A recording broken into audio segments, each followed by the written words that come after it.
stuff. Hi, Charles. How's it going? Hello. Yeah. All right. You know, the one thing I would say about Angela's dream that I've been kind of thinking about was that, there was the fact that she was supposed to wear pants, I think, meant that she needed to assume a little bit more of a masculine attitude, you know.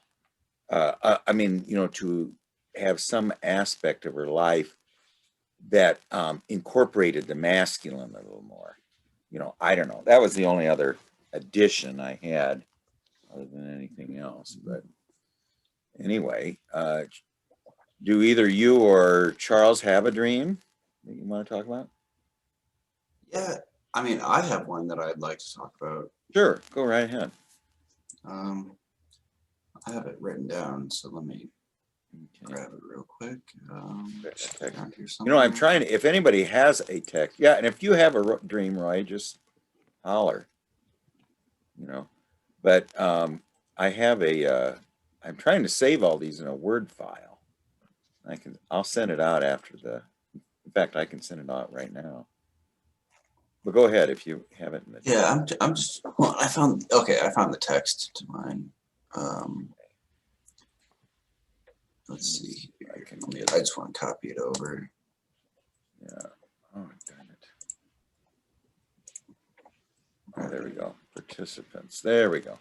Oh, whoops. Okay, I forgot it won't go in one piece. All right, great. Fabulous. Okay. All right.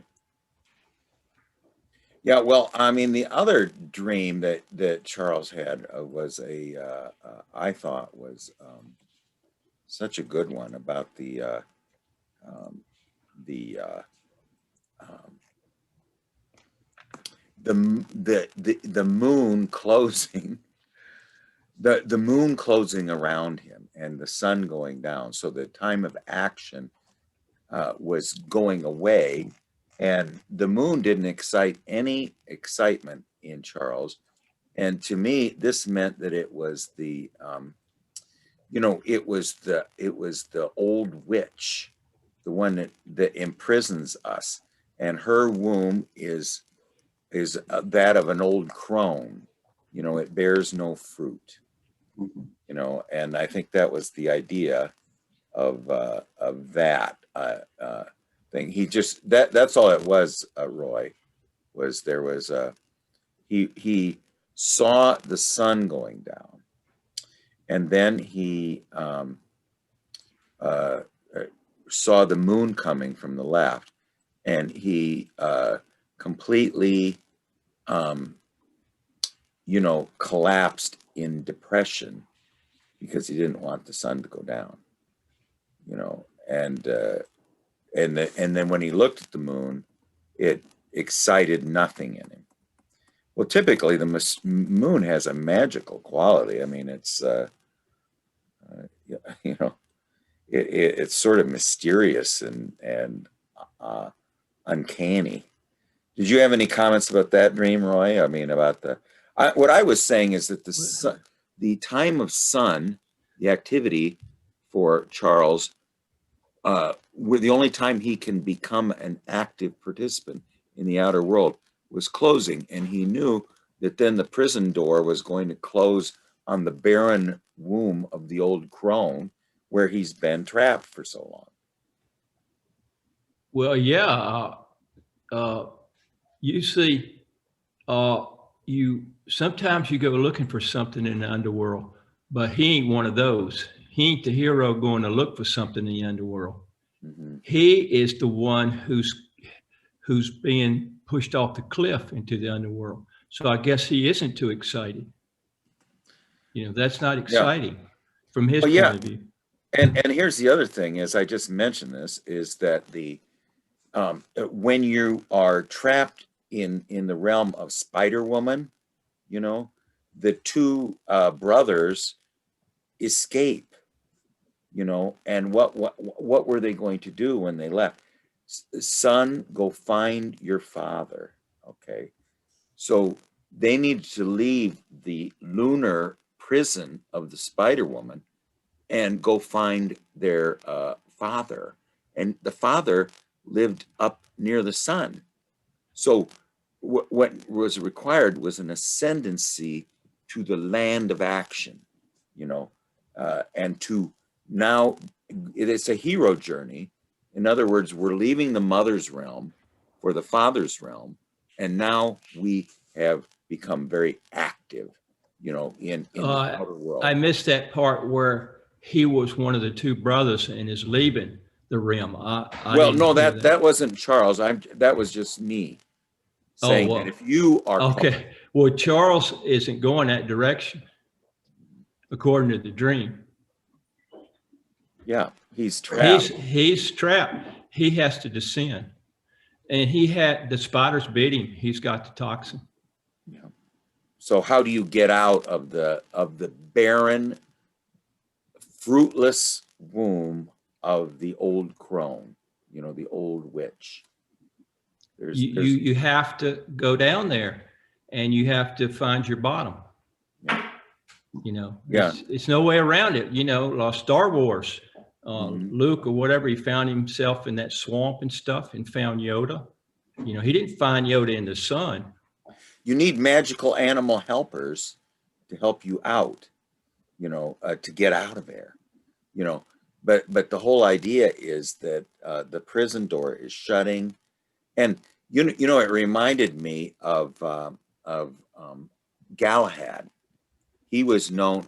He only would joust between 10 and 2. You know, when the sun was at its highest ascendancy, and it was because he was such a man of action. You know, and his name means heap of witness, Galahad. And that comes from, you know, a huge amount of experience, you know, he can give, that he has achieved the highest form of knighthood, or an active principle, you know. So anyway, Charles, we went over and over that, but I just thought it was such an interesting dream. I thought Roy might want to comment on it, but why don't we start on this other dream? Maybe it'll tell us something about that dream. Did you want to go through it? And then we. Yeah. Well, I mean, I'll read it. Yeah. It's at a school reunion for 5th grade, and it was quite enjoyable. And my friend Joey shows up, and he freaks out at one point, and so I take him upstairs to my room, and it's of course about his wife Tori, who he's in a divorce with. Yeah. And his eyelashes are all red, like around his eyes it's like a kind of magenta, kind of bright red. And I start crying with him, telling him that I would be destroyed too if that had happened to me. And I put my hand on his shoulder, but I'm wearing thick winter gloves. Wow. And I go back downstairs, and there's some black guys, and those are the only people there. And I ask them where everyone from my party is, and they say they've gone to Target. So I go back upstairs, but Joey is throwing stuff at me, like down the stairwell, and I get really upset. I go up there and start strangling him with one hand, telling him, you don't think I can do this? Just strangle you with one hand like this? And he goes into a stasis and transforms into a small piece of plastic or something, like a little fragment of something. And next thing I remember was I was putting him in a little pile of debris with other little pieces that kind of looked like it.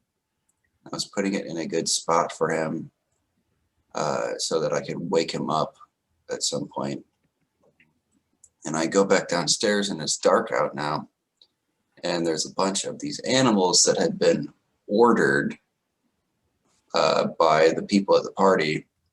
And they looked like hippopotamuses that had giant hearts on the outside of their head. And I did not want to eat them, though. And that's why they had been ordered to eat. There's water all over.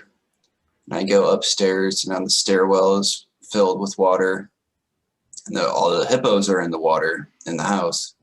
So I go upstairs and I raise the water level so that the hippos could get raised up with the water, and like they float in it. I wanted to get the hippos up into the upper level of the house, and I could see the glass on the windows about to break from all the water pressure. So I open the windows, and they're all in a row, in a horizontal row, and all of a sudden the hippos start to fly around on a track in a circle around the upper area of the house, and they start going around really fast. There's like, yeah, they all have a mechanical arm attached to them and are circling around a center point. I have to dodge these metal arms and jump over them and maneuver on top of the building to an area where I can see the whole galaxy in the background.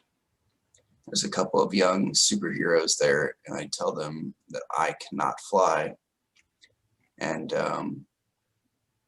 we approach a lady in the distance and sneak up on her, and she seems like some sort of villain, but the confrontation goes peacefully. Yeah, okay. Well, there's a lot in there, but let's just go one piece by piece. Hi, Gary and Dawn.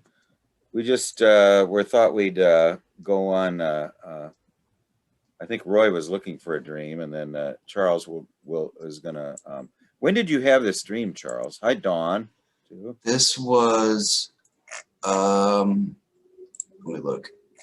This was, I believe, okay, it says October 2019.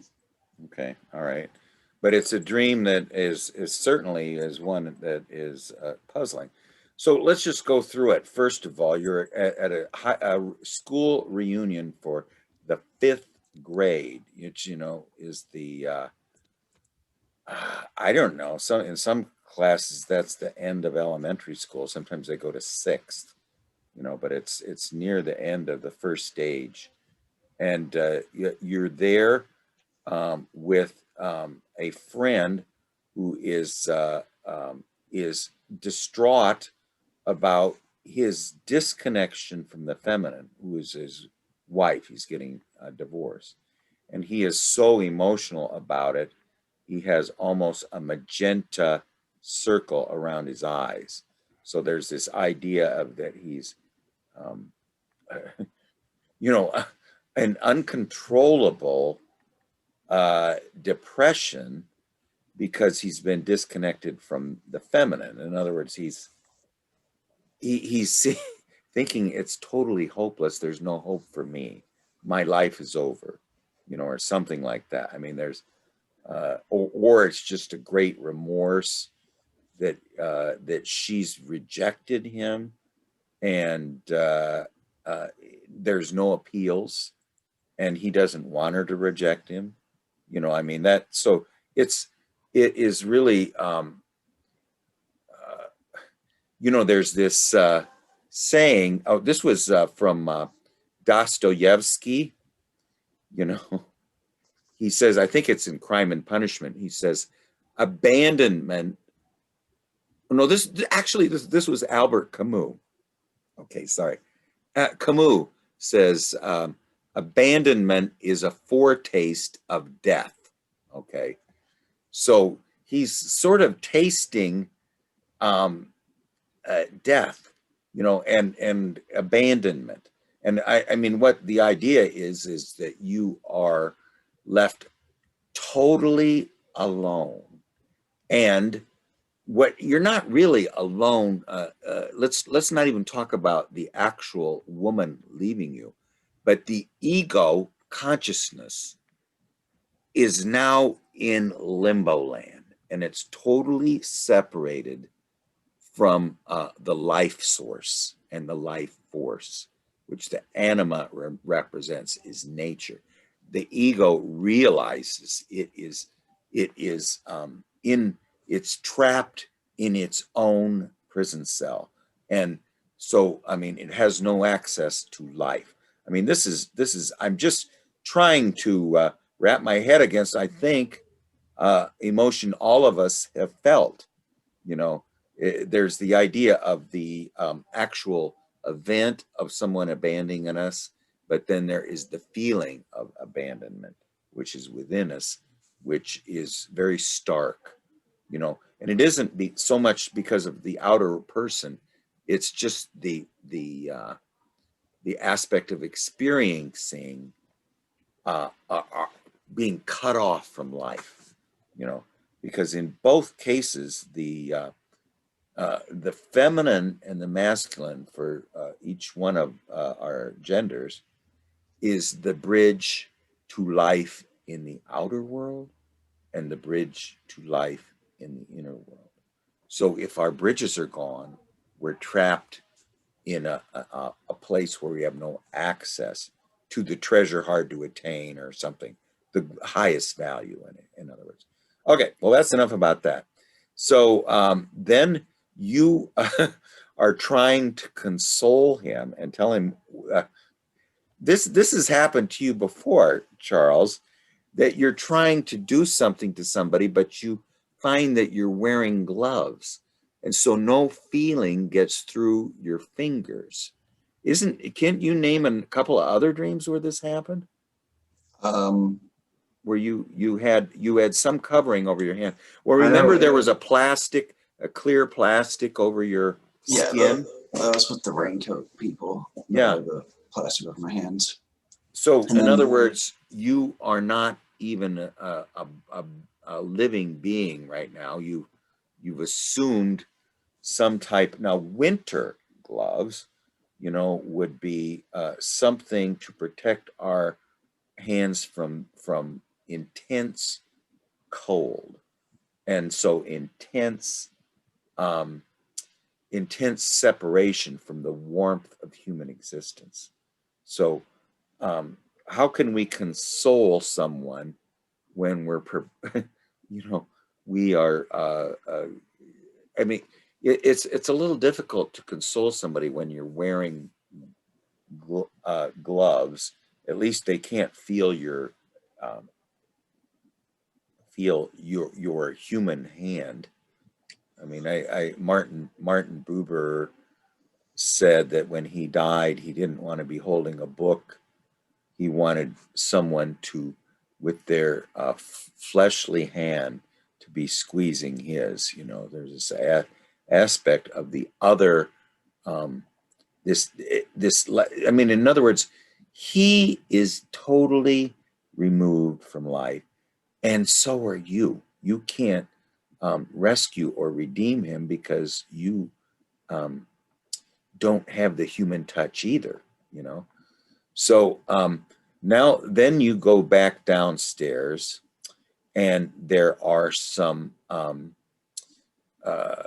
they are some people who are representing the sort of a threatening aspect. You know, there's a threaten to them. Now, most of the times, the threat is to ego. You go downstairs, and there are these people who are a threat to ego. And you ask where everyone from your party is, and they say they're at Target. Okay. So you go back upstairs, and Joey's throwing stuff at you, and you get really upset. And you go up there and strangle him with one hand. You says, you don't think I can do this? I can strangle you with one hand. So there was a person up there that you were trying to console. You go up. He is suddenly, I mean, there seemed to be some kind of a symbiosis of sharing a sense of disconnection from life. Now he is so bitter and full of resentment at it that he's lashing out, and you're going up there, and somehow you've become very powerful or something. I don't know exactly what that means, but he goes into a stasis. So he goes into a sort of a non-living state. So now there's just you. Okay. So you went up there, and this other person that you were commiserating with, that sort of shared a disconnect from life, has suddenly disappeared. He's not even there anymore. And he's some unliving piece of plastic. So it's almost like it was an illusion, you know. And it was this confrontation that caused a transformation of whatever this was. It was an aspect of our own ego, I think, that was disconnected from the feminine. You know, I'm just saying that because it doesn't seem like a shadow. Does anybody want to comment on the dream thus far? Because it's pretty long. Roy, do you have any comments on just that aspect of the dream? No, I'm ready to go on with it. Okay, all right. And are you, Gary, either? No, Okay. let's go farther. Yeah, okay. I ask where everyone from my party is. They say your target. You go upstairs, Joyce. You don't think I can do this. And then he's, okay, now you think you remember putting him in a little pile of debris, hoping it's a good spot for him to wake up. So it's this aspect of you that is, I'm not saying this for sure, could be a shadow, but it is an aspect of you that is totally disconnected from life, you know, and it's now been sort of summarized and abbreviated into a piece of plastic that's lying in some debris. And you hope it comes back to life. And then you go back downstairs, it's dark out, and a bunch of animals that look like hippos that had giant, and then let me see, what if I think I missed that part. I gotta just, giant hearts on the outside of their heads. So now we moved on from hamsters to hippos, okay? Now a hippo is a river horse. So unlike the hamster, which doesn't belong in water, it does belong in water. So it's a being of both worlds. It's a being of the unconscious, and it can go back and forth, you know. So it has an aspect where it is whole. It has a heart on it. So it represents a feeling function that you and Joey lack, okay? The heart on it means that it is very connected to life, okay? Typically. And you don't want to eat them, though. Now, how would you eat a hippo? You don't know. Were they hippo-sized? Oh yeah, they're huge. Yeah, okay. You don't want to eat them. Were you hungry? Well, Okay. Everybody that had been ordered and brought They there had to been be eaten. ordered to eat the hippos. Okay. Well, there's water all over, and you go upstairs, and the stairwell is so now we're flooded. The unconscious is everywhere, and you know, because we're in the realm of the hippo, you know, and there's water everywhere, and all these hippos in the water, and you raise the water level so they get. How did you raise the water level? There's like a big lever up at the top of the stairs that I could Why pull. would you raise it? Well, I think like I just wanted them to get off of the main floor because they were really crowded. There's Okay, like so all you those were. hippos down there, and I'm like, it just felt like the right thing to do.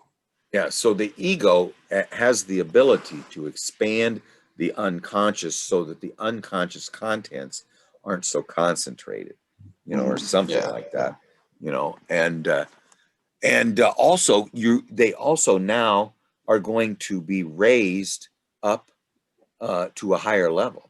So in the lower level, they're too concentrated. If we can raise and to deal with, if we can raise them up, they are more dispersed, and at that point, we might be able to deal with them a little better. You know, so it isn't so much. The water here probably doesn't represent, although it does. You know, it is. It's this fluid substance. But what we're doing is taking these unconscious river horses, with the hearts on them, which represents the feeling function, they're too concentrated to live in this mass. So what we're doing is we're expanding consciousness to allow them to space, because down there, there's not enough consciousness there. We're trying to raise it up to a level higher, and the reason we need more water is because that's their medium. So if we want it to, they don't have enough of the water of life. So these contents that possess the heart, let's forget they're hippos. It's the heart beings. The heart beings are not going to help us out. See, now we first had that first section of the dream, and it's from that. It's not a pretty picture, okay? Any way you look at it. So now we're going to the healing side of it, or the answer to that first side. Okay, and what happens is the heart being, forget what it is. It's a very large heart being. It's one that is it has a magnificent quality. Okay, it's almost like the shoe-billed stork. I'd say it's not a hamster. This is a great being. It's sort of like a manatee. And to get the heart being into consciousness, we need more of the water of life. This is what was lacking with you and Joey. There was no water of life there. You need more water of life.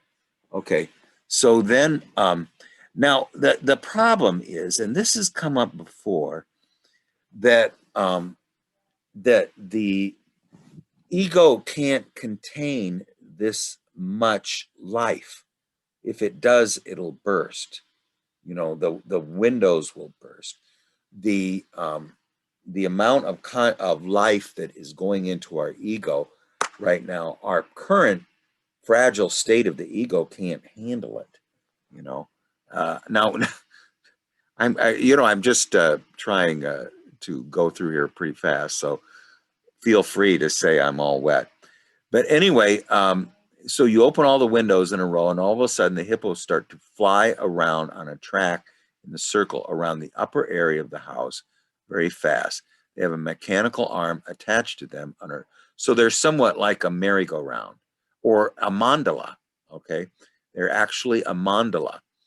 And so they've turned into this circle of wholeness. So you've really created a mandala with the heart beings, okay? And there was it was a very magical process to do it. And again, I think like in Ivan's dream, it doesn't really seem, how did you get this knowledge? I don't know, sort of something that is, we don't know. And you have to dodge these metal arms and jump over them and maneuver on the top building to an area where you can see the whole galaxy in the background, okay? The heart beings, when they are expressed in the circle of wholeness, open up the entire realm of the unconscious to the conscious mind, okay? So with the activation of this circle of heart beings, who are all magnificent, instinctive beings, when they have joined in this turning, a chakra means the wheel. When they form this wheel and the wheel starts to turn and it's not static anymore, the entire universe is available to consciousness theoretically. Not that consciousness, ego consciousness, could possibly encompass it, But and then there's a couple of young divine beings there, you could say, so now here comes the less instinctive and more self-like, and they are young gods, and are there, and you tell them you can't fly. Okay, so you don't possess this, um, and then the last is, okay, we went through the first part and we went through the second part, and they sort of hang together. I mean, they're not as chaotic as they look, I don't think. And then you come to the third part. Okay, part one is this total lack of life. Part two is from the depths comes force. I think your inferior function is feeling. I'm starting to get this idea. And they form a mandala, and it activates the entire universe. It brings into being the this the entire universe, and also the presence of the um, two divine beings. Okay, you tell them ego consciousness does not have the ability to participate in this wonder. Okay, and but then so the first part is kind of a total disaster. The second part is a total miracle, but the ego consciousness can't participate. Although your role in activating it is very amazing. And then you approach a lady in the distance and sneak up on her. She seems like a villain, but the confrontation goes peacefully. So again, this is an aspect of disconnection from the female. I mean, she's kind of the analog of Tori. Is that his wife? There's an aspect of the feminine that we're still separated from. The heart beings don't appear to necessarily be feminine, so there isn't a lot of feminine, positive feminine in here. And so the idea of the feminine being either very hostile to ego or missing means, I think, that it's just has to do with our disconnection from the life force, I think. Well, anyway, I think after we went through it, don't you think, Roy, that there seems to be a little method to the madness, or what do you think? Yeah, you did a really good job, Craig. Uh, two things I was going to raise.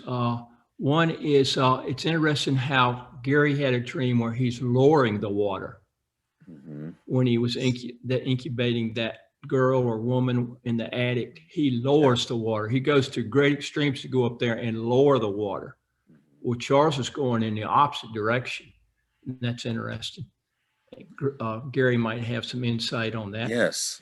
And then the other thing is, yeah, that ties into the shoebill stork. I have the shoebill stork, I also have the hippo, also have the rhino. They all live in Africa in the same ecosystem. So that's sort of interesting. They're very thonic. So since the feeling isn't working well, it's very archaic. You know, it's gonna come up as a thonic something, just overwhelms everything.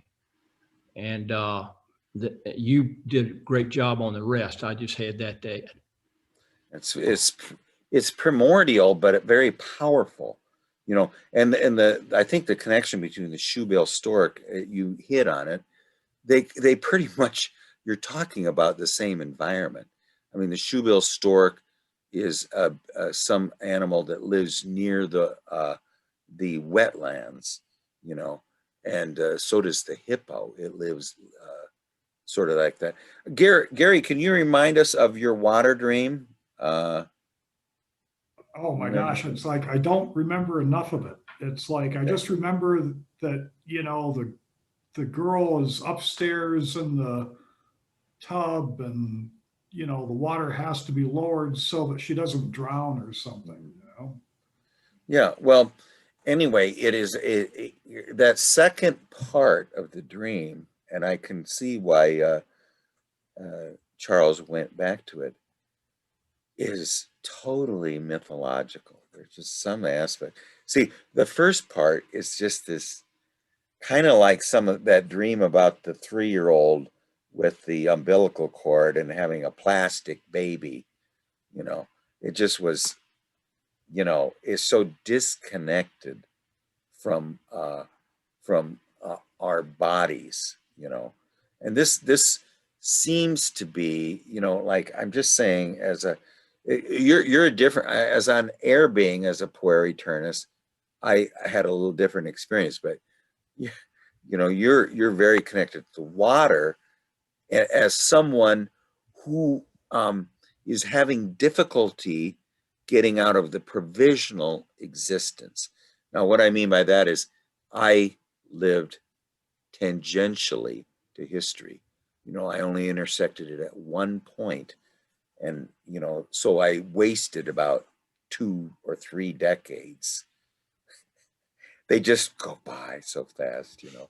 You know, suddenly you're 10 years older, and you're and you haven't really, as far as the life process, it hasn't engaged.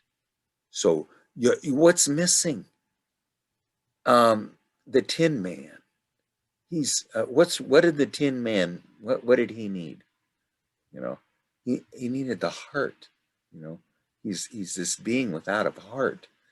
You know, even though he was probably the most feeling function person there. You know, he could sing those beautiful songs about I could register emotion, jealousy, devotion, and really feel the part. You know, it's just a beautiful song. But anyway, Gary, do you have any comments about the rest of the dream? Wow, what a dream. I mean, you know, the most interesting part to me is the very last part, because, you know, before we see, you know, the problems with life and connection and, like, you know, the plasticky, but then we get these hippos with hearts, and, you know, and they have to be raised by, you know, by the water, you know, and so this incredible, you know, but that might cause things to break, you know. So he opens the windows, and then these things start flying around like on a carousel, and he's leaping over the things. So it's like, it's almost, you know, in a way it's extremely hopeful, because it starts off like, you know, like a oh my god type of dream of like, what is this, you know, not the sort of dream you want. And then there's this other part that says, but wait, you know, there's hope, and the hope is in the, you know, the water of life, and that can build up, you know, that can raise you to the point where maybe you can fly, you know. It has the quality too of either Ezekiel's visions or of some of Saint John in Revelations, but yet it seems so much more human to me, because the see I think that middle part is, we're not worthy of it. You know, it is too beautiful. I mean, what really happened, seems to have happened. It's like being on an LSD trip, you know, and suddenly the doors where all color resides has suddenly opened up, and we're not ready for it.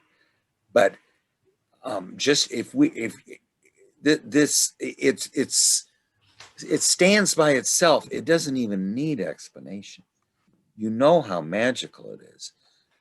And I mean, the heart beings that represent one of the most emphatic statements of the underwater world, that one that can be either above, on land. I mean, it's a being that's as it's more at home in the unconscious, but it can definitely permeate or cross the barrier, you know. And yet it's been identified with the feeling function, with the heart, and then it forms the magical circle. So it's the magical circle of the feeling function, and then the divine beings come there, and then the whole universe opens up. Now, how does this have anything to do with Charles? I don't think it does, other than it's like his Isis vision. It's very similar to the Isis vision. it is something that is almost totally mythological. I mean, to me, it's almost like a near-death experience to have that. So, but it's bracketed on both sides by our disconnection from life. So on the one hand, there's the disconnection, the abandonment is the foretaste of death, and then you you know, this being who's who's incredibly emotional and is telling us all about how horrible it's going to be when it's disconnected from life. We go downstairs, we come back up. He turns into a plastic toy, you know. So what happened to all this incredible emotion? I think that the fact that he has those big circles around his eyes tells us it's a little bit of a there's an and the fact that he's so out of control is a little bit the fact that there's an artificial aspect to it, but the whole idea is that just this disconnection from life. Then you see it in this third part where the see, this is where I'm going to have trouble, is trying to connect the first and the third with the middle. You approach a lady in the distance and you sneak up on her because she seems malevolent. Okay, that's why we're sneaking up on her. She seemed malevolent, so we didn't want to attract her attentions. But the confrontation, which was somewhat dreaded, goes peacefully. But it doesn't say that she's not malevolent. There's just an aspect of her that is uninviting, you know, and yet she doesn't seem, maybe she isn't that interested in us at all, you know, that we're not even on her radar screen, you know. Okay, let's just, I'm going to give it one stab. And Dawn, do you have anything? If you do, feel free to talk. And remember that we're all just doing brainstorming here. Just a second.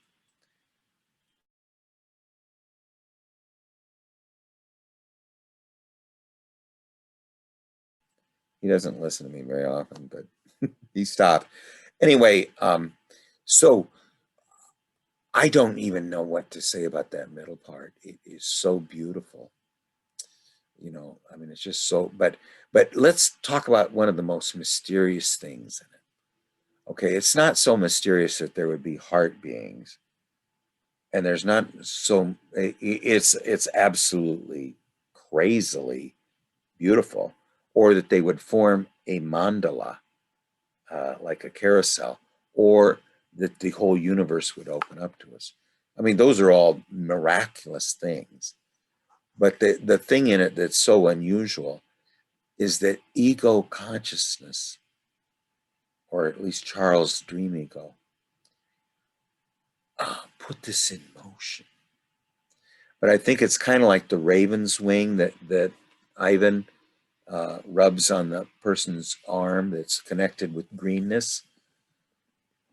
I think this is not Charles' real dream ego doing it. It is his personality number 2. You know, it's something like the self. Now, I want to say something about the self. You know, the self that we have in us. Now, I'm getting this from Jung. I'm not getting, actually, I think I'm getting it from Hillman. You know, that the self that is in us is not the universal self. It's the center of our own existence, but it's not the center of all existence. It's the center of our own existence. And this is why you'll often see this self with your own face. Okay, you look over here and you see yourself looking at you, but its eyes are so much wiser, and has this aspect of it that is, you know, that it's almost a divine being. So I'm not sure how the dream ego at least Charles' dream ego, that just got in this squabble with somebody and threatened to strangle him with one hand, is also capable of setting in motion the turning wheel of the universe that also lets the two divine beings show themselves. I don't know. So I think that this is a dream of well, Roy, why don't you say anything about it that has come to your head? Yeah, the thing about Charles, these plastic appears, the hippo's mechanical arm. I mean, almost half my life, there was no plastic, uh, glass bottles, paper bags. You know, I lived half my life in a world where that didn't exist. No computers, no artificial intelligence. But the other half, I'm overwhelmed with that. And so Charles is in a generation, he's never known that other world. I don't know what that means. I don't know if that has to do with the disconnect, to have these things in your dreams about transformers and plastic, mechanical arms. I don't know if those are symbols of disconnection with life. I wonder what that is. Charles has a lot of that. I think that's interesting. Yeah. Well, hi, Tim. We're just gonna. Why don't I just summarize Charles' dream, because I don't know how far we can get with it, other than I want to hear what Charles has to say. And Gary, well, Gary, do you have any comments about it before we summarize it with? Just what I said. Yeah, so nothing really more. Okay, well, let me just summarize it, and then I want to hear what Charles has to say, and if Tim has any comments about it, because you're going to know just as much about it as we do, Tim. Okay. Okay. There is at the beginning scene is there's three parts to this dream. The first scene is that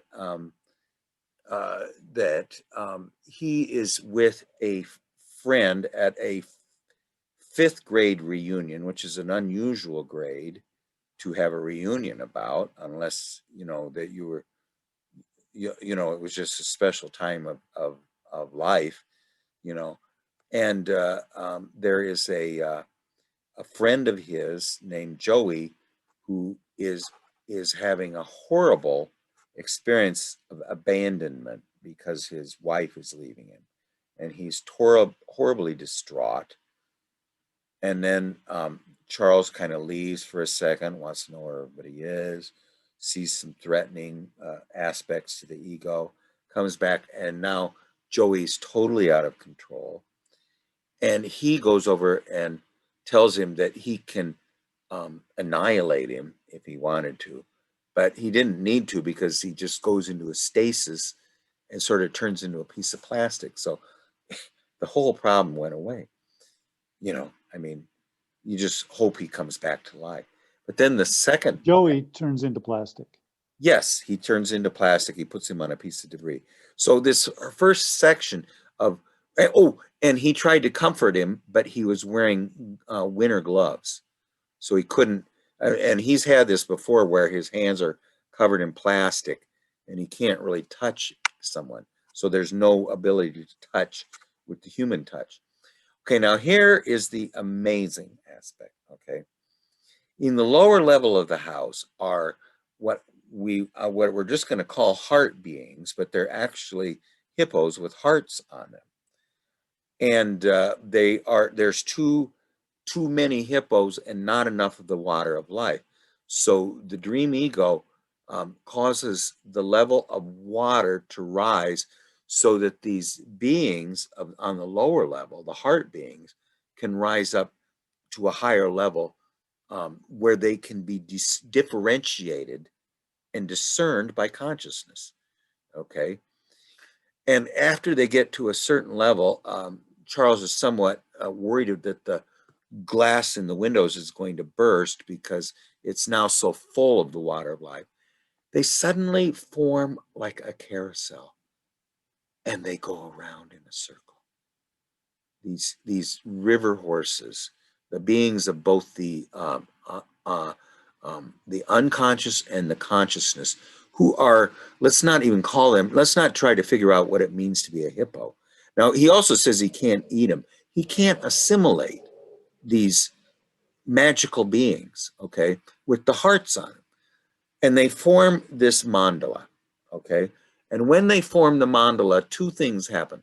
First, the entire universe is visible, the entire galaxy. You can see the spiral arms of the galaxy. And two divine beings show up, ones who can fly, and ego tells them they can't fly. Or ego tells them it can't fly. So it's saying it really can't encompass this. But this aspect here is just mind-blowing, okay? Then in the third aspect, he sees a woman who's potentially malevolent and sneaks up on her, but nothing happens. So see, that middle magical section is sort of bracketed by these two sort of abortion or, disconnects from life. The first one is we're totally disconnected from the life force. There's no, the feminine is abandoning us. So now ego is going to live in its own little hovel with no connection to life, And then in fact, that thing just turns into plastic. So that even that aspect that was connected to feminine, but now isn't, it disappears and becomes some inanimate object. So where does that leave the heart? It's like nowhere. Okay, so then suddenly we see the magnificent, magical, divine beings of the heart, and they are represented by a magnificent animal, very elephant-like, that can participate in either the unconscious or the conscious. And through, even though the ego cannot assimilate them, it raises them up to a high enough level that they form, and rather than just in a muddled chaos below, because they've been raised to a high enough level of consciousness, they form an ordered circle and start turning. And once the ordered circle has started turning with a center point, which is the self, here's these heart beings are orbiting around the organizing center of wholeness, the archetype of wholeness. Then suddenly two divine beings appear and the whole universe is opened up. So it expands. Consciousness expands infinitely once there is a mandala that of heart beings. And let me tell you something else, one other aspect of this, and then Tim, you know everything we do, and I didn't want to hear if you have any thoughts. But in the parable of Gerhard Dorn, where body, spirit, and soul are on a journey, and they go somewhere to, I think, meet love or something, who informs all of them? The heart. They're all getting orders from the heart, which is the beating, or it is the, is there any more, we talked about the Tin Man in The Wizard of Oz who had no heart, but it is, what is more important to us than the heart? And it occurs on the left-hand side, and that's where Mountain Lake thinks with. He thinks with his heart. These are the beings that are closer to the earth, think with their heart. And so that second section, I don't even know whether Charles is worthy of having it, but I want to hear what Charles has to say. Tim, do you have any comments about it? Are there 4 hippos? There's how many hippos? I don't even know. I think there are maybe 6, 8, Oh, 10, okay. something. Enough to I think form a it's- circle. One thing that strikes me is, the hippo on land is just this enormously um, ungraceful creature. Mhm. And as soon as he gets in the water, all of a sudden it's like a fish, and you know, the animal's weight disappears and it becomes this water being. And that image of all of these hippos rising up to the second level, I think is just really astonishing. It is. Um, and gosh, I'm kind of blown away by the whole business of opening up the heavens Mhm. and making everything visible with these angel figures. Mhm. I wonder Yeah, if that's because of something that's going on in you that is incorporating the body, the instincts, and the spirit. It feels like a conjunctio is happening at some level. All of this stuff is all of a sudden coming together, and bang, it opens up the possibilities. It's really cool. Well, yeah, it almost reminds me. Could you tell your ISIS dream real quick? Because Oh yeah, I that think was. it's related. It could be related. I mean, I think what the ISIS dream, I believe it is manifested already. Actually, quite like 4 years ago. But I was at the as far as the ISIS dream goes, I was just in someone's backyard. It looked like there's a house party going on. And it's nighttime. I go out there and look up at the sky, and there's like a constellation of stars that is growing brighter and brighter, and it just forms into Isis. And I get on my knees and start bowing down to it, and I tell the people there, like, you know, this is Isis. This is not a representation of Isis. It's really her. And on top of her head, she had a pillow which a baby boy was sitting on, and the baby boy had a crown and a wreath around his head. Yeah. Well, what this thing, Charles has these absolutely fabulous dreams, and yet, well, let me ask before I even start, Charles. Can you, what do you have any feelings now different, or do you have anything coming to you about this dream that seems to click so far? I think the main thing was that, like, the hippos going around like a carousel is something of meaning. You know, in the dream, it just felt like just a hazard. Thought I was going to be injured by it, and it's more significant and meaningful than I had initially thought. So that's the main thing I'm getting out of the dream. My focus was largely on, like, just the kind of egotistical violence of, like, strangling my friend and him turning into this. He goes into this stasis, turns into a small piece of plastic, which I pick up, and there's this little bowl filled with other little pieces, and I go, oh, I could put him in here. This would be a good place for him to wake up whenever he does wake up. And I mean, that my attention was largely fixed on that part of the dream for a long time, because I just wanted to know what's the part of myself that went into a stasis, and it's just this little fragment now. Yeah, well, I think it is. It's answered by the second part of the dream, like in spades. Like unbelievable. I mean, that.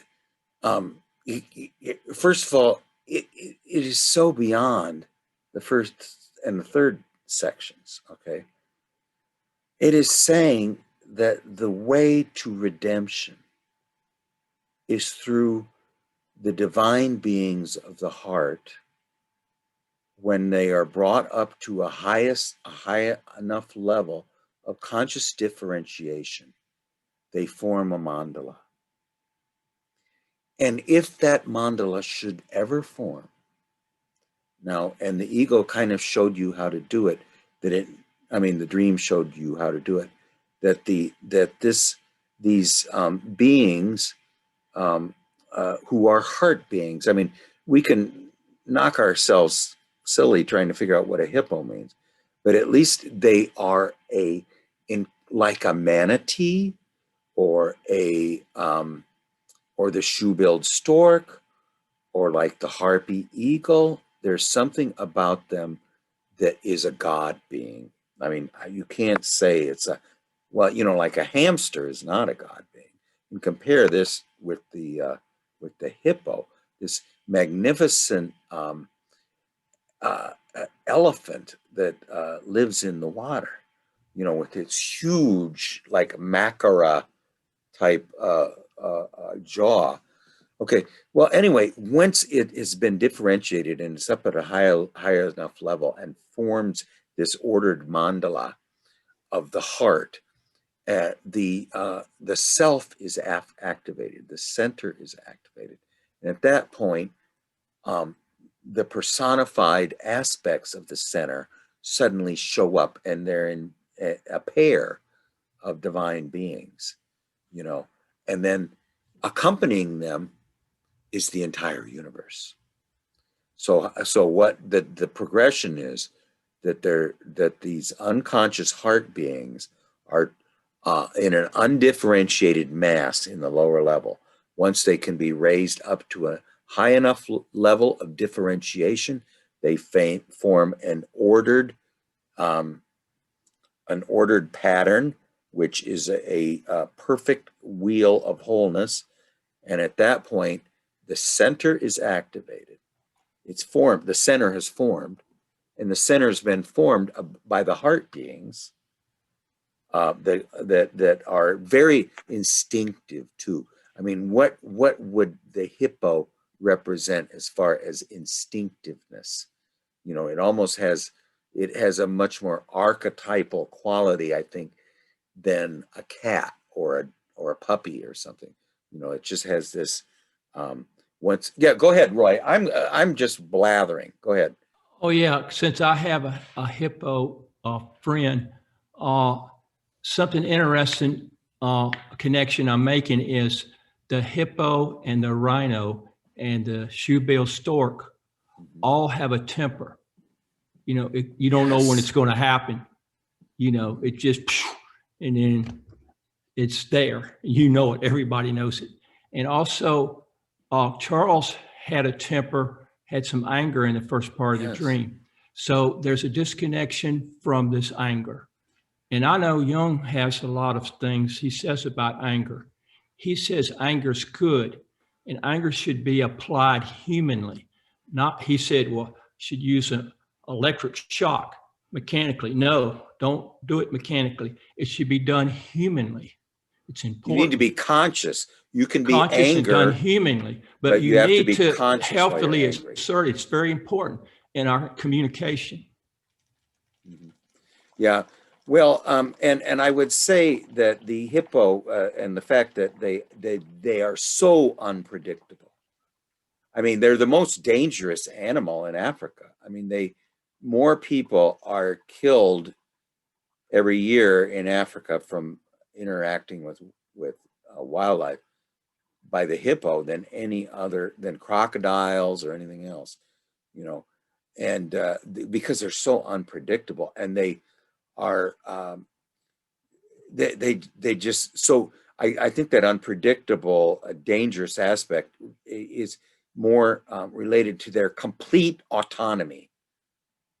They are totally other than ego, and ego has no control over them whatsoever, and yet they have united with the highest value of being alive, and that is the heart. What is that? Joseph Campbell tells us as this wonderful thing that the eyes are the scouts of the heart, and they go reconnoitering for an image that will please the heart. And when it finds the image, and the eyes and the image and the heart, all three are united, true love is born. You know, that's what he kind of says about the heart. But also Gerhard Dorn says the heart is the center of body, soul, spirit, and love. Their informing wisdom is the heart, you know. So I mean, the idea, and I don't mean to say that either you or Ivan aren't worthy of these visions, but to me it has almost the quality of either Ezekiel or Revelations or something like that. But because I think this is far more beautiful than any of those. Those don't mean anything to me, but this one really does. So does anybody else have a clue about how those three things connect? One thing that's coming up for me is this image of the gloves in the beginning. Yes. Can't touch. It occurs to me, especially living up here in Montana, where these things are really important. You know, the gloves, as you say, are limiting human contact. Mhm. But in a certain environment, in a cold environment, they are absolutely necessary. In order to manipulate anything, you have to have that protection. And then when you get into a delicate operation, you know, you take off your glove and you do Yeah. something delicate with your fingers, and then you put your glove back on. And it occurs to me, I wonder if the gloves aren't a capacity to deal in a different environment than you're Yeah. in the beginning. Well, you're in a very, you would wear gloves like you've described in Montana when the human warmth is missing.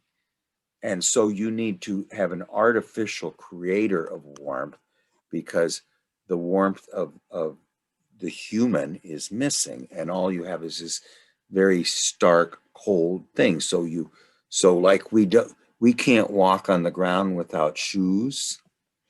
We are these naked beings who need clothing, and we can't go outside.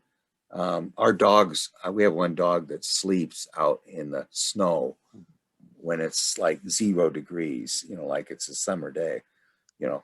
But if I went out there, I would die, you know.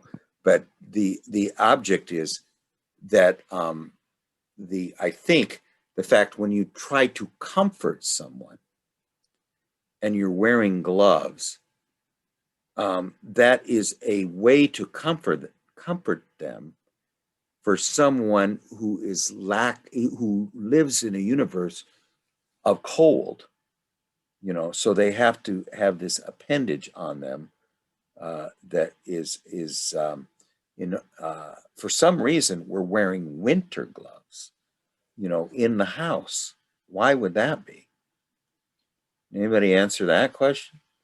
Why would you wear winter gloves in the One thing house? that occurs to me is something like that would be appropriate if the person you're dealing with is, for instance, you know, on the autism spectrum, where human contact is just too much. And so I don't know if this really works, but symbolically anyway, you put gloves on and touch the person, all of a sudden, you know, you're able to make a meaningful connection. Yeah, I mean, actually, if somebody touched me with a pair of gloves, I think it would feel very comforting. You know, it'd be like it wouldn't be exactly the same as if their hands caressed me, but they're soft and they're furry, you know, and there's a certain amount of thing that. But anyway, he can't comfort. It ends up the final word is that he can't comfort this person. And then he leaves, and then when he comes back, then there's this total destruction of where he just becomes a piece of plastic. Like I said, that part of the dream has captured a lot of my attention. And what I thought about the gloves was like, one, that I'm not being genuine in my attempt to comfort him, so I have this barrier of insulation. Also, I don't want to feel what he's going through, so I use the glove for protection against uniting with like what he's going through in his feelings. And it's just this sort of like, and obviously I'm not being genuine because I just come up the stairs later and strangle him into a stasis. Yeah. So, There's not a genuine concern apparently, and I mean it's you're just shocked by his absolutely just out of control, unhinged reaction to being abandoned by the feminine, but I want to read what Dawn wrote here. Okay, she says, here, I'm just reading what you said, Dawn. You've said that with dreams, the first part is the problem, the second is the solution. Is that the case with this dream as well? I'd say yes. You already covered it. Oh, we already covered it? Okay. Yes. All right. Okay. Oh, yeah. And then let's see, what was in the feelings can be very heavy. He said that he saw them as a hazard, and think of how feelings hurt. Yeah, well, that is true. Is that what I think of we've seen on several dreams is this very mundane first part. I mean, this happened with Angelica. Was that her name? I think last time, where she has a very mundane first part, and then the second part is just crazily profound. And then I think that also happened with Ivan, and the second part of his dream was so profound. In this section, we had a third. Well, why don't we just table this for a while and think about it? I was trying to email it to everybody, but Tim, did you or Roy or Gary have a dream? I have like a really short one. Okay, let's hear it. And Tim, if you have one, why don't you get it ready? Okay. Okay, let me get that to be sure it's accurate. Because this is 2021. This is 2021 dream. Okay. Okay, now when was it? This was the 11th, 2021. 11. Okay, so 2 days ago. Yeah, it's about 4 sentences. So I'll just read it. 4 sentences. I think we can handle that. Yeah. I was looking for a snake. I knew it was there. I found a nest, a snake nest with eggs in it. I saw one egg had hatched and the snake was gone. I knew the egg had hatched, even though it was night. Okay. Oh, So- wait a minute. That's not the one I wanted to do. Okay, yeah, go ahead. Oh yeah, that's not the one. No, This don't, was not- okay, go to the other No, one. I'm gonna, okay. Go do the one you want. This is the one I want to do. Yeah. It wasn't 2021, but it was real recent. It must have been about just the end of December. And I remember it anyway. I'm going to tell you, okay, I'm in the Keys or something with a group of people. They were like a charity. And all of a sudden this white pelican comes flying down into the group. And I'm asking the group about how they fund themselves. They said, well, this lady up the Keys is going to let us have our charity on our property. And I said, okay. And this white pelican comes down, singles me out and attacks me. I mean, Mike, on the ground, I'm being attacked by a white pelican. And I wasn't afraid. And I just endured it. That's the dream. Okay. All right. All right. Well, we're in the the Keys, so it's In the around Keys. Key West. I spent 27 years in the Keys. Okay. And so we're in an island environment, correct? Yes. It'd be either an island or a very slender peninsula. Mm-hmm. Yeah. Okay. So the ocean is all around us. So, Mm-hmm. and we're there with a group of people who are trying to, who are the the group of giving, of giving of themselves. Okay. Mm-hmm. And we are with them. And now the white pelican, you mentioned it right at that point, but you saw it. What now? You said, how do you fund? But the white pelican came before that.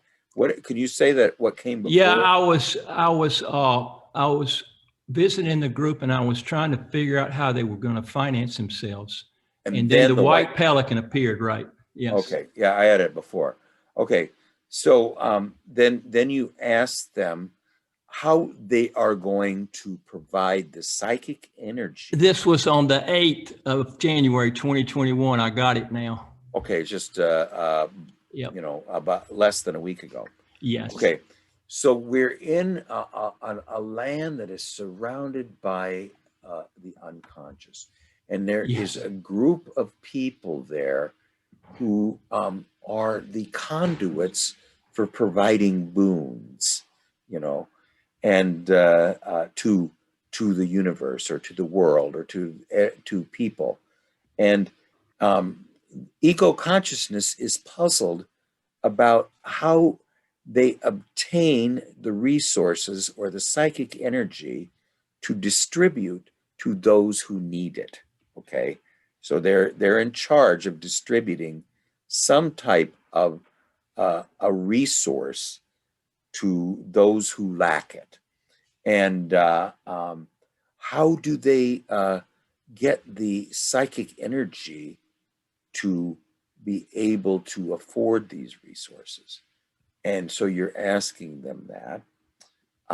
So basically, let's go over that first part again to just try to let it sink in. Okay, we're in this place of island environment. Now, people sometimes live there, but most people visit.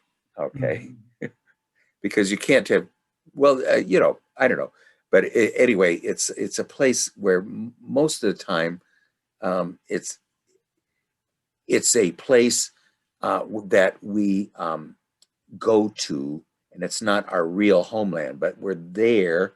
It's surrounded by the depths on all sides. There's a lot of charities in the Keys, Yeah. because if you're a charity, yeah, you want to be in the Keys, and there's a lot of money in the Keys that likes to Right. donate to things. Yeah, I mean, it's funny they usually have one row of houses on one side and one row on the other, and they're all worth about 30-40 million a piece, but anyway, this group is in the business of providing resources to that which lacks it. Okay, but the ego is curious about this process and wants to know where they obtain psychic energy to accomplish this feat of being able to distribute whatever it is that's lacking in those who need it. Okay. So as we're pondering this situation, suddenly a visitor from above comes. Okay. And it is the Holy Spirit. And it's in the form of a malevolent Holy Spirit, which attacks ego, And now let's remember all the different types of Holy Spirits. There's the raven, there's the bat, there's the dove, the eagle, the woodpeckers, in this case, it's pelican. Okay, now a pelican is a bird that also is sort of a miracle bird that can take up way more than it can eat. at any one time with its bill can hold more than its belly can, you know, that's a pelican.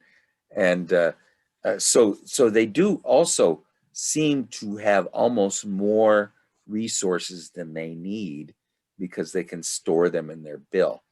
But why would the pelican?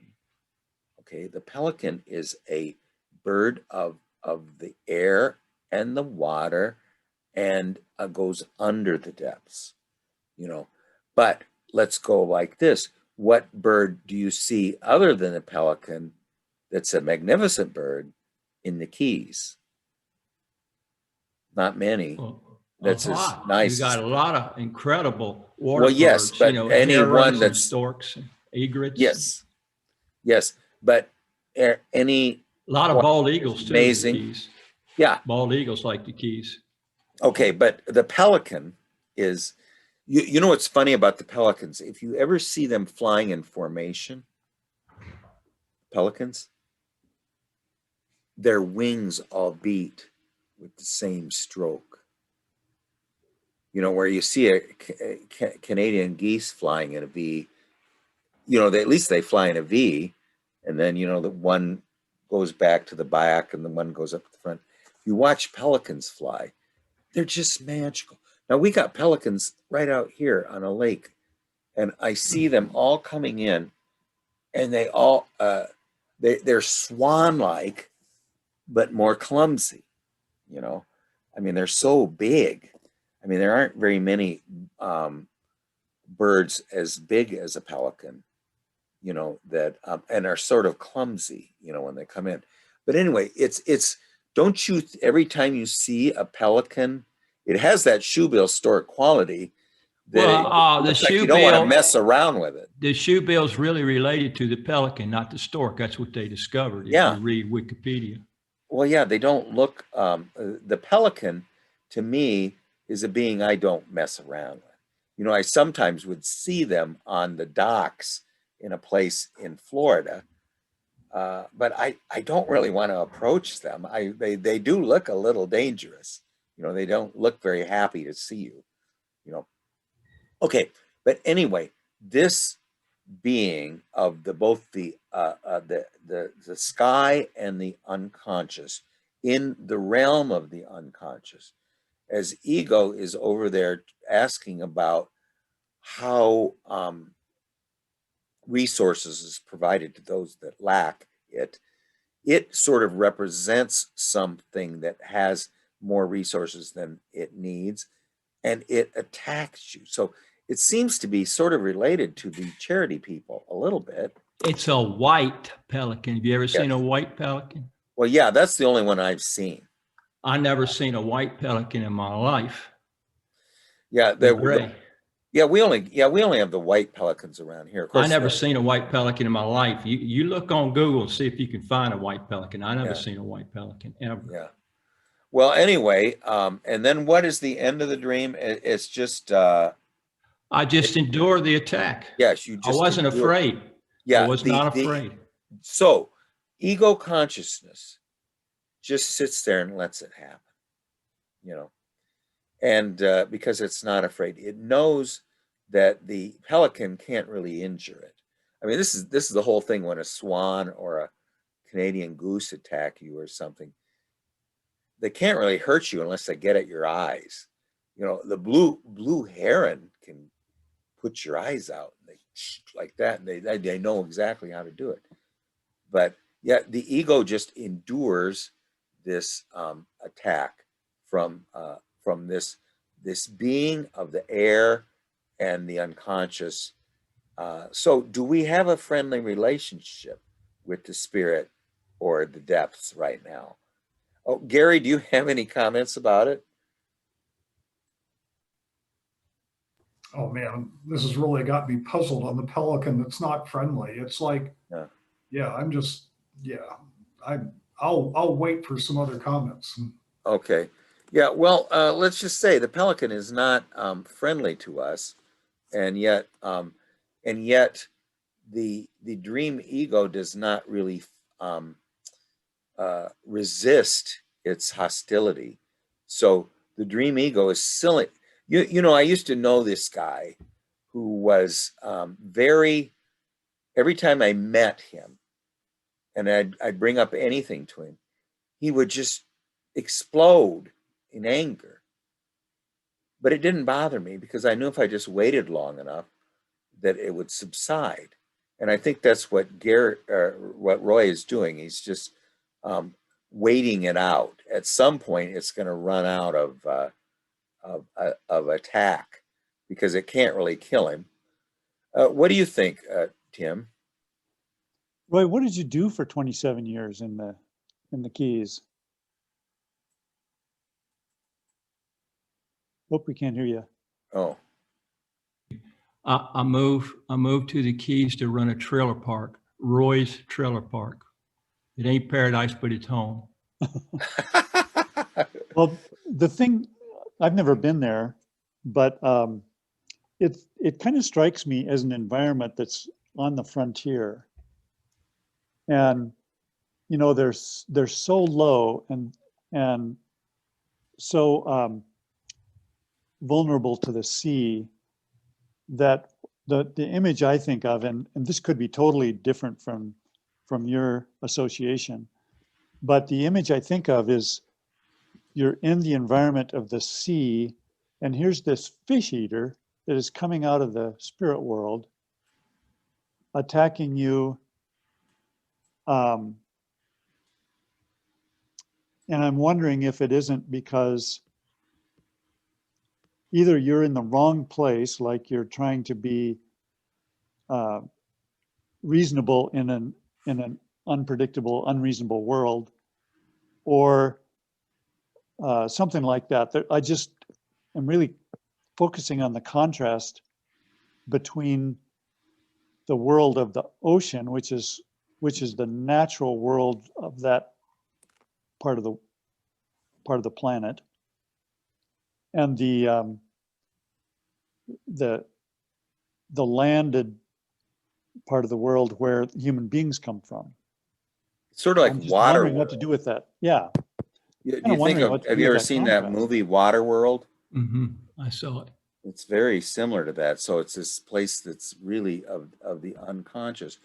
So it seems as if we're almost unwelcome there, you know, I mean, at least, but we're going to endure this attack. Roy, what was Charles, do you have any comments about it? I would say that if going by the, you know, idea that one dream is kind of the cause and answer of the next, I was just kind of imagining it, and you know, I guess the answer is, you know, hey, where do you get all your resources to fund this charity operation? I guess maybe they're saying, well, we just dive down into the unconscious and scoop it up and grab it from there.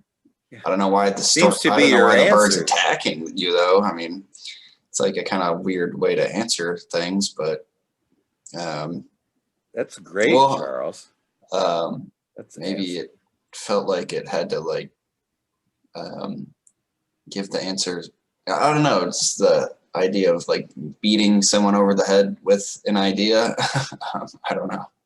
Well, don't you think that is the answer to a lot of puzzles about this? Where do you get your resources? Well, we just scoop them up out of the depths, you know? And so this Pelican seems to be kind of the master shaman of this charity group, you know, and it sees us asking these questions and it swoops down and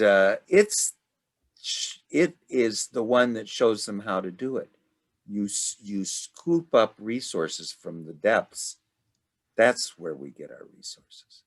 We don't, what was you said, how do you fund it? Now, what was the answer that they gave you? A woman That up the somebody's going to let them Keys use their yard. get their property. Yeah. Somebody's going to let them use their yard. But I think that the only way that the dream hangs together is if the Pelican, who scoops up resources, from the depths is related to this group that has resources that other people lack. So it's kind of saying that it has the resources that probably we lack, you know, and it scoops them up from the depths. And we don't, I think to some extent, we don't realize that we are the one that are in the need of their resources. I mean, that they're really a charity group who is providing what we lack, you know, not what other people lack. And this Pelican is the one who is going to provide us with what we lack. And yet there seems to be this hostile attitude between it at this point. But that was wonderful, Charles, I think. Tim, do you have any comments about this dream? I know that, I mean, not Tim, but Roy. Tim, I was wondering if you could give us a dream right before we leave, if you have one. I've got one here I could put in the chat and we can talk about it next time. Okay. Well, let's just, but I'd just like to hear, Roy, I think let's sit on this one and kind of readdress it on Monday too. But because anyway, what do you have any comments about it? Well, if you want my interpretation, I'll give it to you. Yeah, please. Okay, well, first we'll clear up about the white pelican. I see that there's white pelicans up there where you are on lakes, but believe me, they don't have white pelicans in the Keys. They're gray. And so I didn't know they existed because, you know, I've been in the Keys for almost 30 years and then 10 more years near Miami. They don't have white pelicans here. So I was really surprised, but, you know, it's symbolic. And I consider the white pelican the nemesis of the shoebill stork. You know, one's the Holy Spirit, the other one is the opposite, whatever that would be. And I went to the dark side. You know, I went with the shoebill stork, and now I spent all my life with the white pelican on the other side, and now I've gone to the dark side, and I'm warning you guys. You probably already knew that. And Well, it's proof. You know, I got it now. Because you know, now I've made that side mad because that was really the white knight, and that was my ego that I used to go through the world all my life. And now I've gone on the dark side, and it's trying to attack me. Yeah, well, that's okay. I endured it. I'm not worried. It's a white clad sort of a being of the unconscious, so it's very spiritual. Gary, do you have any comments about this? And then Tim, why don't we quickly look at your dream, and we'll start with it next time. Well, Gary? I'm just curious how, you know, how you think you've gone to the dark side. I mean, you know, I don't see it, but I'm like, maybe you have. That's why I had the dream. You know, that's why I had the dream. I get it. You know, there is a dark side, believe it or not. And the white side is in opposition to it. Oh yeah. Yeah. Oh yeah. Okay. Fascinating. Yeah, it is. It's something I want to. That was a very helpful to have that. I think. Tim, did you want to tell us your dream real quick, and then we'll just start with it next time. Sure, I'll stick it in here in the chat. All right. I've mentioned this briefly once before. I've had a series of dreams about these anima figures that almost all of which are confusing to me. And so I'd like a little help with this. Mm-hmm. I go to a section of a small river for some recreational purpose, I think. Walk up the road to a kind of boat launch. I recall a previous incident in which a couple of women have escaped their husbands and are hiding out in this section of the river. Now I float down the river and encounter one of the women who is rather hysterical, afraid that her husband is going to commit her to an institution. He's absent, probably to protect her, but has sent a worker from the doctor or some institution or something to rescue her, but she flees from him as well. For some reason, I'm able to earn her trust, and I coax her to the shore where she can be rescued by the worker. I'm hanging on to some structure, and I've her clamped in between my legs. And she's crying and doesn't want to submit, but I try to assure her that we all want to take care of her. And the rescuer grabs her and pulls her up, and suddenly I say, "Can I write to you?" I honor her fear, but I also trust that her husband is doing the right thing. Okay, yeah, this is a very interesting. I mean, Tim, this has a quality that I haven't seen in a dream yet, but we'll start on this at the